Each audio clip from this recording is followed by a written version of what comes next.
So today we are going to study about the muscles of the arm fusion. So arm is divided into anterior compartment and posterior compartment. So this is the lateral side and this is the medial side. So there are three muscles in the anterior compartment of the arm. These are coracobrachialis, bicep and the brachialis. So this is bicep muscle. The bicep bi means two. So it has two heads. It has a long head and a short head. So how we will identify the long head? Long head arises from the supragenuine tubercles of the glenoid clavities of the scapula. So this is long head of the bicep and this is short head of the bicep, which is origin from the tip of the coracoid from the lateral side aspect. So here it comes down and coracoid and bicep muscles is inserted into the radial tuberosity on the rough posterior part.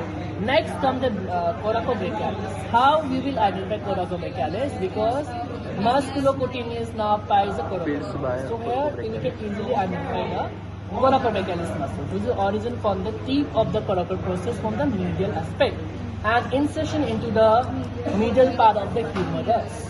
Next comes the brachialis, which is a deep muscle. This is brachialis muscles and it origins from the anterior medial and the anterolateral part of the humerus and insertion into the ulna, that is ulnar tuberosity, that is coronal process of the ulna, that is anterior surface has a rough triangular areas and the ulnar tuberosity. So it is the insertion. So how we will identify here, we come into the axilla, come on a little closer. The most medial is the axillary veins and come the axillary arteries. The axillary arteries always, arteries are narrow and thick. So the nerves which is lateral, the cord which is lateral to the axillary artery is the lateral cord of the brachial plexus. The cord which is medial to the axillary artery is the medial cord of the brachial plexus. And the cord which is posterior is the posterior cord of the brachial plexus. So musculocutaneous nerve arises from the lateral cord of the brachial plexus. Now we'll identify the medial nerve. So medial nerve is here. So medial nerve has two branches, roots, distinct.